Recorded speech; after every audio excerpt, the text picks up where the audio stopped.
Of Hebrews chapter 2 verse 9 says, but we see Jesus who was made a little lower than the angels, for the suffering of death, crowned with glory and honor, that he by the grace of God might taste death for everybody, for everyone. Jesus Christ tasted death. He is God the Son, God Almighty. Are you with me? But he died. He died at the cross at Calvary. For what? So that you and I can taste life. Oh, are you with me? You and I can taste life because he tasted death. Talking of the divine exchange. Hallelujah. Hallelujah. In the book of Revelation chapter 19 verse 1. He says, after these things I heard a loud voice of a great multitude in heaven saying, hallelujah, salvation and glory and honor and power belongs to the Lord our God. Everything, I want to tell you, you may be a very religious person, but there cannot be any religion except a relationship with Jesus. I want to tell you, God never came to establish any religion. If you read the word of God in the book of John chapter 17 verse 3, why are we all so eager and zealous about religion? Because you want to be saved, right? You want to have eternal life. How many of you want eternal life? Hallelujah. The word of God says in the book of John chapter 17 verse 3, eternal life is to know the only true God and Jesus Christ whom he sent. Are you with me? To know God the Father and to know the Son Jesus Christ. That is eternal life. It is not anything that we do. I mean, please receive it in your spirit. It is nothing that we do. It is a relationship that leads unto eternal life. So, can you step into eternal life before you die? Can you? Yes. Well, you should. You should be able to step into eternal life. Otherwise, you will never step into eternal life. Because death is almost like an aeroplane taking off. Death is almost like Noah's ark sailing. The ark was shut. The aeroplane, the doors are shut before it goes. Right? Are you with me? So, the relationship has to be established while you are alive here. Which means, you must already enter into eternal life while you are here. That is why Jesus Christ, he preached very little. Are you with me? He preached very, very little. He says, repent, for the kingdom of God is at hand. When you say is at hand means what? It's here, in your midst. Are you with me? Many people think of heaven, think of eternal life, think of the kingdom of God, something which happens after death. And some people think it happens only 40 days after death. 40 days after death only, all these things happen. But I want to tell you, according to the word of God, it happens today, now. Eternal life happens now if you are not giving your life to Jesus. If you are not giving your life to Jesus, it can happen, it can happen now if you give your life to Jesus. I'm telling you, my dear brother, my sister, those who are listening to me, that if you're not giving your life to Jesus, I want to tell you that if you want to taste the Lordship of Jesus, if you want to taste eternal life, give your life to Jesus today, now, and then you will find that you will come under the provision, the protection of the Lord Jesus. And then you will be able to say, like the psalmist said in Psalm 23, the Lord is my shepherd, I will lack nothing. Oh, I think all of you must by heart Psalm 23, such a beautiful psalm. It talks about everything that the Lord wants to do in your life. About the provision, the protection, everything. Are you with me? Hallelujah, hallelujah. So you'll have the confidence to say that the Lord is my shepherd. Say, the Lord is my shepherd. I will lack nothing. Hallelujah. And one of the things that you say, I will lack nothing, is I will not lack my salvation. Because you are under his Lordship. Hallelujah. Again, the second word, the book of Hebrews chapter 2 verse 11 says, for both he who sanctifies and those who are being sanctified are all one. For which reason he is not ashamed to call them brethren. Whom do you call brethren? In the normal parlance, you will call brethren members of your household, right? Hallelujah, hallelujah. Let's go in the word. It says that everything is being sanctified unto God. What is the meaning of sanctification? Sanctification means separation. Are you with me? A separation is sanctification because you are set apart. Are you with me? You are set apart from the world. You are set apart for God. That is the word. That is the meaning of the word sanctification. And I want to just draw your attention to one thing that happens when some sanctification takes place. Let's go to the word of God in the book of Ephesians, chapter 2, verses 18 and 19. Oh, I tell you, when you read these words, actually, you should be so, what is the word for that? You should be so thrilled. You should be so thrilled that God has given us such a great blessing. He says, verse 18 of Ephesians 2 says, for through him, through whom? Is it a saint? Hello? Is it some saint? No. Through him, through Jesus Christ of Nazareth. Through him, we both. Who are the we both? Who are the we both? The Jew and the Gentile. So God does not have partiality. Are you with me? The we both have access by one Spirit to the Father. To the Father, Abba Father. To God the Father. We both by one Spirit have access to the Father. Why one Spirit? Because next word says, no, now, therefore, you are no longer strangers or foreigners, but fellow citizens with the saints and members of the household of God. Oh, such a powerful word. Are you with me? Such a powerful word that you are no longer strangers or foreigners, but you are members of the household of God. Who are the members of the household of God? Are the children of God. Are you with me? Who are the people who sleep in your house every day? Maybe you'll have guests coming in once in a way. But otherwise, every day, your children. They bear your name. Are you with me? They bear your name. They are related to you. They are members of your household. So you and I are designed to become what? Children of God. Are you with me? Is it very difficult to believe? Because God so says in the book of Corinthians, 2 Corinthians chapter 2, chapter 6, He says, I shall be your father and you shall be my sons and my daughters. Hallelujah. You understand that God's design is something so awesome, we are not able to fathom it. We think it is something, we just cannot understand. But there is nothing to understand. God wants to make you His children. Are you with me? It's so simple. God wants to adopt you. Hello? Are you with me? Like you were in some sort of an orphanage. And God comes there and says, today I'm going to take you home. I'm going to give you a new name. I'm going to give you a new inheritance. According to the Indian laws, and I'm sure most of the laws in all the countries, an adopted child has the same right as a biological child. Are you with me? Are you with me? That is one of the conditions. So if I was a slave of sin and a son of the devil, see, another thing, people get very offended when you say son of the devil. Jesus Christ says in the book of Romans chapter 8 verse 44, that if you are a liar, you are the son of your father, the devil. Because the devil by nature is a liar. Are you with me? So, when you have cut off from God, you are a slave of sin. God, because He shed His blood at the cross at Calvary, He has made us His children. That is why if you read, I told you earlier, in the book of Romans chapter 8 verse 15, He says, we no longer have a spirit of bondage again to fear, but He has given us a spirit of adoption by which we can cry out, Abba, Father. Are you with me? Normally when a child is adopted into the family, if there are other biological children, assume, if the biological child calls a father Appa, the adopted child also would be encouraged and taught to call him Appa. Are you with me? That is why the word of God says that I have now a spirit of adoption by which I now cry out, Abba, Father. Are you with me?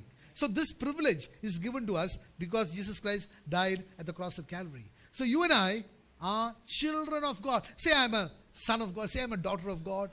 Convince yourself.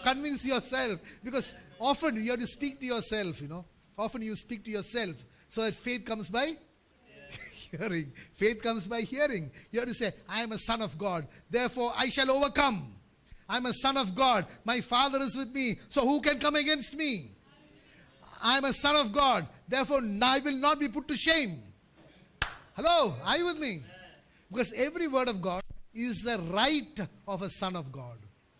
Every word of God is a right of a daughter of God. You can claim it. It is yours. It is your inheritance.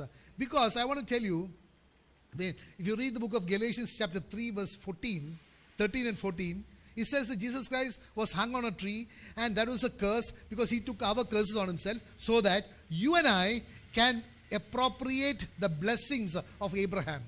And the blessings or the inheritance of Abraham have now become my inheritance. Are you with me? So you and I have rightfully the heirs of salvation. Are you with me? Are we heirs? Oh, I think the message is not going across. Are we heirs? How many of you believe that you are heirs? Let's read the word of God in the book of Romans chapter 8 verse 17. Because sometimes people say, it's like Thomas, he says, unless I put my finger in the chest and all that, I will not believe. Let's read the word of God. What says? It says in the book of Romans chapter 8 verse 15. It says, verse 17, It says, and if children, then heirs of God, and joint heirs with Christ, if indeed we suffer with him, that we may also be glorified with him. So what I want to tell you is suffering and glorification, suffering and resurrection, everything goes together. Are you with me? He says, so that I may suffer, to be glorified, that I may suffer with him. Earlier we read in the book of Philippians chapter 3, that I may know the power of his resurrection, being conformed to his suffering. Are you with me? So when suffering comes your way, you must understand, suffering for Christ.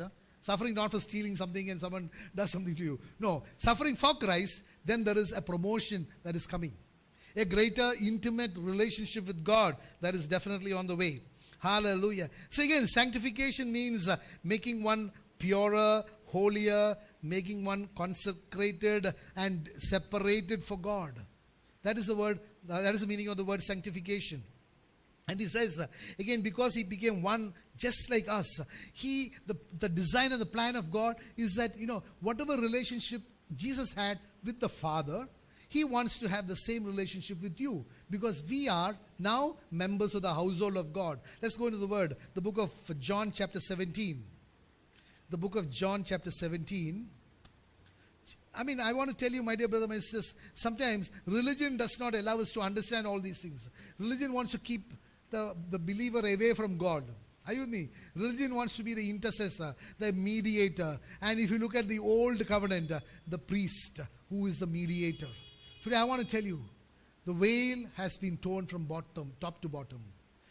And word of God says in the book of Ephesians chapter 2 verse 18, now we both have access to come before the Father by one Spirit. Hallelujah. Word of God, John 17 verses 21 onward says, that they may all be one, as you, Father, are in me and I in you, that they also may be one in us, that the world may believe that you sent me. And the glory which you gave me, I have given them, that they may be one, just as we are one. Are you with me? Who is this they? Who is this they? We are the they. And me, who's this me? Jesus. Who is you? Father. So what the design of Jesus is that because of his death, we can have a relationship with the Father and Jesus as his children. Are you with me? Oh, hallelujah. There is no greater privilege, I'm telling you, that you and I can have other than to be children of God. Hallelujah. You won't need anything. You won't need anything in this world other than the relationship with God. Hallelujah. Again, you read the word of God, it says, hallelujah, that if you read the word of God in Exodus chapter 29 verses 33 to 36, you will find it is only, we'll just read the word, that there should be a relationship. Otherwise, you cannot partake of the sacrifice. Let's read the word of God in the book of Exodus chapter 29 verses 33 to 36. Hallelujah. It says, they shall eat those things with which the atonement was made, to consecrate and to sanctify them.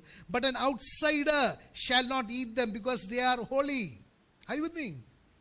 An outsider. Are you an outsider in the household of God? No. So you can partake of the table of the Lord because you are an insider. and not an outsider. Say, I'm not an outsider. Because you are a member of the household of God. You are an insider. Hallelujah. So you'll find, I'm not reading the full thing because it is about a sacrifice, how only the people who are inside can partake of the sacrifice. Which means only people of members of the household of God will be able to partake in that fellowship with God. Are you with me? You have to sanctify yourself. You have to separate yourself from the world so that you can be with Jesus. One of the reasons I tell you, it is not possible to be in the world and to be in the kingdom of God. Because the book of Genesis chapter 12, you all know that. Chapter 12 verses 1 to 3 if you read, God tells Abraham, get out of your country. Get out of your father's house. Get out of your family. I'm not talking of getting out physically from your country. Because all countries are equally bad. Are you with me? It is meaning get out of the attachments.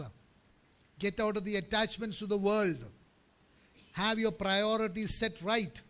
And then only you will be able to follow me and to worship me. So you will find that a separation is required. Again, when God adopts you as a member of His family, there is a regeneration that takes place. A regeneration is a new life. There is a newness in your life. And you will find that your priorities, one of the reasons or one of the manifestations of a regeneration in your life is that your priorities change. Things which you held on to earlier are no more. Well, you don't consider it holding on to. Are you with me? So your priorities change, your benchmarks change. There is a change that takes place in your life. Again, the book of John chapter 20, verses 17. I want to try to emphasize again and again that because Jesus Christ died, a relationship has been established. Your relationship with the world has been broken, and your relationship with the Father has been established. Hallelujah. If you read the word of God in the book of John, chapter 20, verse 17. See, this happened after Jesus Christ died. This happened after Jesus Christ was resurrected from the dead. We know the incident was Mary went to see the tomb, and there was Jesus, the resurrected Jesus. What did he tell her? Sorry, it's 20. John 20. He says, do not cling to me, for I have not yet ascended to my Father, but go to my brethren. Jesus Christ is calling his disciples, what? My brethren. And then he says, and say to them, I am ascending to my Father and your Father. I am ascending to my God and your God. Are you with me? Hallelujah. Hallelujah. I want to tell you, my dear brothers and sisters, that these words confirm without a shadow of doubt that you and I are children of God. Who said this? Jesus said it. That I am going to my Father and your Father. I am going to my God and your God. Again, if you read the word of God in the book of Matthew chapter 12, verses 48 to 50. Again, you understand. Who are the brethren of Jesus? Who are the brethren of Jesus? Jesus himself. So these are things from the word of God you must understand. It says, but he answered and said to one who told him, who is my mother and who are my brothers? He's asking the crowd, who is my mother? Who is my brother? He says, now how many of you want to become the brothers and sisters of Jesus? Here is the key, how you can become a son of God and a daughter of God. Listen carefully, because I'll tell you one thing. There will be a time of reckoning when everything in this world will be of no use. All that is worth will be a relationship with God. And what does it say? And he stretched out his hand toward his disciples and said, here are my mother and my brothers. For whoever does the will of my Father in heaven is my brother and sister and mother. So how do you become a son of God and a daughter of God? Doing the will of God. And what is the will of God? If you say doing the will of God is an act. I mean, if you already understand it that way, doing the will of God is an act. Then let's go into the book of John chapter 6. What is the work of God? Chapter 6 verse 29, John says, Jesus answered and said to them, this is the work of God, that you believe in him whom he sent. Are you understand? So when God so says, my brother, my mother, and my sisters are the people who do the will of God, he's actually saying, who believe the word of God. They are my brothers, they are my sisters, and they are my mother. He never talks of a father. Never had a father. Except Abba Father. Are you with me? Hallelujah. Mother, the biological mother, Mary. Hallelujah. Hallelujah. Again, Matthew 28 verse 10. That's again another interesting word. The book of Matthew chapter 28 verse 10. He again identifies the brethren. Today we must know, you need to understand that if you are with Jesus, then he has elevated you. He has promoted you into his family. He says, then Jesus said to them, do not be afraid. Go and tell my brethren to go to Galilee, and there they will see me. Who? My brethren. So once the resurrection took place, the relationship changed. Are you with me? You were now become members of the household of God. And you can now call Abba Father. You can now call Jesus my brother. And you can have the freedom as you would talk to your biological father, as you would talk to your biological brothers and sisters. You can talk to the Father, Abba Father, and you can talk to Jesus, our Lord, our Master. Yes, he's your Savior, but all the same, he's your brother. Are you with me? Hallelujah. He's not ashamed to call you brother or sister. Then why are you ashamed? Why are you doubting? Hallelujah. Because the Word of God says that. That is what book of Hebrews 2:11 says, for both he who sanctifies and those who are being sanctified are all of one. Of one means what? Of one Father. Are you with me? They are all of one. When you talk of family and you say they are all of one, means of one parentage, of one father and one mother. Of course, in the spiritual realm there is no mother. So they are of all one Father. For which reason he is not ashamed to call them brethren. Are you with me? Because we are having a common Father. Oh, are you with me? Hallelujah. Hallelujah. The book of Leviticus chapter 25 verse 48 says, it is only a close relative who can redeem you. Are you with me? According to the old covenant, see, nobody can redeem you except a close relative. I think we'll just go through fast. The book of Leviticus chapter 25 verse 48. He says, after he is sold, he may be redeemed again. One of his brothers may redeem him. Are you with me? So only a close relative can redeem him. And if you go to the book of Ruth, you will find who redeemed Ruth? Boaz. Boaz was a close relative. Boaz is a shadow of Jesus. And Ruth is a shadow of Ruth. Huh? Me! Say me! Because only my relative, my brother, he can redeem me. Are you with me? Hallelujah. So I'm just giving you that the connection that only a relative can redeem you, and Jesus Christ is my relative. Say, Jesus Christ is my brother. Hallelujah. Last word, the book of Hebrews chapter 10 verse 14. It says, for by one offering he has perfected forever those who are being sanctified. One offering. At the cross at Calvary, 2,000 years ago, Jesus Christ died. And he said, the salvation work is finished. Do you have to do anything for your salvation? No. Nobody can add, nobody can subtract. All that you can do is appropriate the salvation in faith. Because God's word says in the book of Ephesians chapter 2 verse 8, you have been saved by grace through faith, and it is not of your works. So what I want to try and impress upon you is that when Jesus Christ died at the cross at Calvary, the salvation was already won. Today you and I, in faith, we have to appropriate that. And therefore, when I appropriate that, it is not only my salvation. I want to tell you, people see a salvation as a forgiveness from sins, as okay, now you're okay. No. Salvation does not mean that. Only. Salvation does not mean that only. It means you have been forgiven from your sins and you have been made a son of God. Are you with me? There is a greater level that you have to comprehend, that your status has changed. It is not that, like someone did something wrong, he was forgiven and he said, okay, now don't come. You're forgiven, but I don't want to see your face again.